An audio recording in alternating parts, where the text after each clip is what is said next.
दोस्तों, एक ऐसा स्मॉल कैप फंड जो पिछले 6 महीने से बंधन स्मॉल कैप फंड को भी रिटर्न के मामले में पछाड़ रहा है। क्या आपको पता है कि वो स्मॉल कैप फंड कौन सा है? और कहीं आपके पोर्टफोलियो में तो वो स्मॉल कैप नहीं है? ये तो वीडियो देखने के बाद ही पता चलेगा। तो चलिए, आखिर वो कौन सा स्मॉल कैप फंड है जो पिछले 6 महीने से रिटर्न के मामले में बंधन स्मॉल कैप फंड को भी पछाड़ रहा है। तो चलिए, मैं आपको इस वीडियो में रिटर्न के साथ साथ वो डेटा दिखाऊंगा जिसके जरिए आप देख पाओगे कि वाकई में भी ये स्मॉल कैप फंड ने बंधन स्मॉल कैप फंड को रिटर्न के मामले में पछाड़ दिया है। तो चलिए, अगर मैं रिटर्न आपके सामने रखूं तो आप देख सकते हो इस फंड ने एक हफ्ते में 5.29% का रिटर्न दिया है। वहीं पर एक महीने की बात करें तो यहाँ पर 15.25% का रिटर्न दिया है। 3 महीने में भी यहाँ पर 10.89% का रिटर्न दिया है। 6 महीने की बात करूँ तो यहाँ पर 3.5% का शानदार रिटर्न बनाकर दिया है। अगर मैं बंधन स्मॉल कैप फंड का रिटर्न आपके सामने रखूँ तो आप स्क्रीन पर देख सकते हो, यहाँ पर एक हफ्ते में बंधन स्मॉल कैप फंड ने 4.21% का रिटर्न दिया है। एक महीने में 10.21% का रिटर्न दिया है।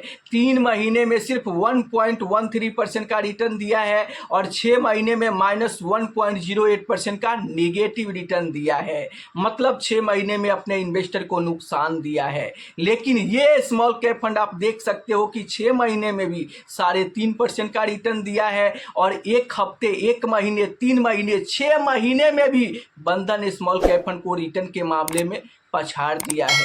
तो आखिर ये कौन सा स्मॉल कैप फंड है? तो मैं बात कर रहा हूं यहां पर bank of India small cap fund के बारे में।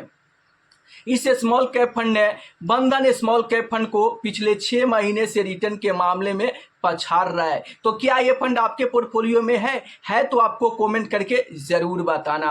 अब देखो, अगर आपके पोर्टफोलियो में यहाँ पर कोई दूसरा स्मॉल कैप फंड है तो आपको क्या करना चाहिए? देखो, हर साल best small cap fund change होते रहता है। जैसे मैं 2023 की बात करूँ, 2024 की बात करूँ तो बंधन स्मॉल कैप फंड बेहतर रिटर्न बनाकर दे रहा था और अपने कैटेगरी में सबसे टॉप चल रहा था। लेकिन यहाँ पर आप देखोगे 2026 आते आते तो इस स्मॉल कैप फंड ने बंधन को भी रिटर्न के मामले में पछाड़ रहा है। तो हो सके कि 27 में, 28 में कोई और दूसरा बेस्ट स्मॉल कैप फंड निकल कर आ जाए।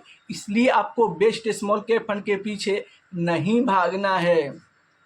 अगर आपका इन्वेस्टमेंट किसी और स्मॉल कैप फंड में चल रहा है तो आपको क्या करना चाहिए? आपको उसी स्मॉल कैप फंड में इन्वेस्टमेंट कंटिन्यू रखना चाहिए। क्यों? क्योंकि देखो, ये किसी को पता नहीं है कि अगला बेस्ट स्मॉल कैप फंड कौन सा होगा। अगर ये लोगों को पता होता कि अगला बेस्ट स्मॉल कैप फंड कौन सा होने वाला है तो लोग उसी फंड में सारे पैसे डालकर और तगड़ा रिटर्न बना लेते। लेकिन किसी को पता ही नहीं है कि अगला बेस्ट स्मॉल कैप फंड कौन सा होने वाला है। इसीलिए अगर आप पहले से बेस्ट स्मॉल कैप फंड का, सही स्मॉल कैप फंड का चुनाव करके इन्वेस्टमेंट किए हो तो आपको उसी फंड में अपना इन्वेस्टमेंट कंटिन्यू रखना चाहिए। क्यों?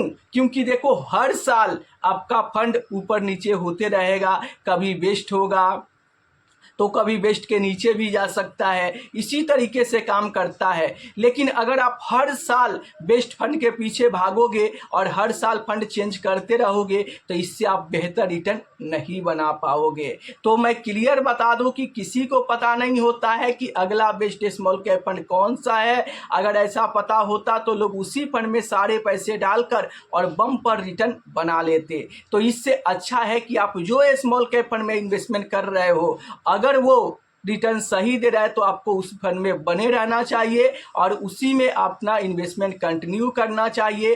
क्योंकि हर साल बेस्ट फंड चेंज होते रहता है, इसलिए आपको बेस्ट फंड के पीछे नहीं भागना है। क्योंकि अगर आप हर साल बेस्ट फंड अपने पोर्टफोलियो में चेंज करते रहोगे तो आप लंबे समय में भी कंपाउंडिंग का फ़ायदा नहीं ले पाओगे, बेहतर रिटर्न नहीं बना पाओगे, जिससे आप अपने गोल को पूरा नहीं कर पाओगे। तो अगर आप अपने गोल को फुलफिल करना चाहते हो तो आप अपना बेस्ट फंड जो सेलेक्ट किए हो आपके पोर्टफोलियो में है, उसी फंड में आप अपना इन्वेस्टमेंट कंटिन्यू रखो। अगर वो उस फंड में गिरावट होता है तो एसआईपी के साथ साथ आप टॉपअप कीजिए, लमसम कीजिए, सस्ते में खरीदारी कीजिए, यूनिट ज़्यादा इकट्ठा कीजिए और जब बाजार चढ़ेगा तो आपको शानदार रिटर्न बनाकर देगा।